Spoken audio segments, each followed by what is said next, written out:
اگر کسی شخص کو یقین ہو کہ وہ اگر نکاح کرے گا تو بیوی پر ظلم ہوگا تو اس کو نکاح کرنا حرام ہے۔ کس بات کا یقین ہو؟ ظلم کا۔ اب ظلم کئی صورتوں میں ہوتا، ایک ہوتا جسمانی ظلم، مثلا ایک شخص میں جماع کی قوت نہیں ہے، جماع کی صلاحیت نہیں ہے، نامرد ہے، اور اس کو معلوم ہے کہ اس کا علاج بھی ہو نہیں سکتا، ویسا شخص برا میں نکاح کرتا ہوں، تو بیوی پر ظلم کرے گا کہ نہیں؟ بھائی تمہارے اندر جنسی خواہش نہیں ہوگی، لیکن ہر جاندار میں اللہ نے رکھی ہے، اور بہت کم 1% لوگ ہوں گے پوری دنیا میں جن میں یہ خواہش نہیں رہتی، کسی میں کم کسی میں زیادہ، لیکن اکثر میں رہتی۔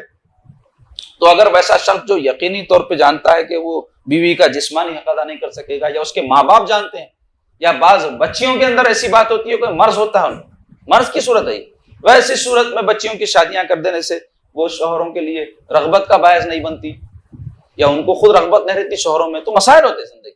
تو اس ایسی صورت میں فقہاء نے لکھا ہے نکاح کرنا حرام ہے۔ یا اگر کوئی شخص ایسی کوئی مصروفیات دینی میں لگا ہے، تبلیغ دین،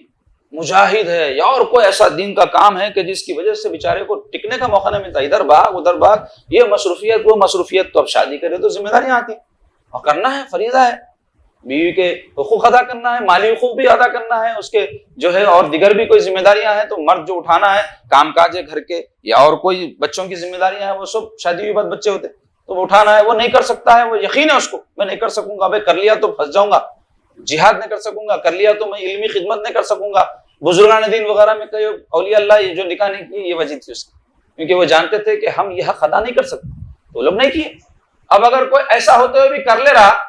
اور بعد میں بیویوں کو ستا رہا، ذمہ داریاں ادا نہیں کر رہا، تو اس کو گناہگار ہے، انہیں اس پر حرام ہے۔ اور مکروہ تحریمی حرام سے ذرا کم درجے میں، اس کے لیے فقہاء نے لکھا ہے اگر کسی کو یہ خوف ہو کہ وہ نکاح کرے گا تو بیوی پر ظلم کرے گا، یا خوف ہے، وہاں فرض وہ حرام ہونے کے لیے یقین تھا، تو ویسے شخص کے لیے بھی نکاح کرنا جائز نہیں۔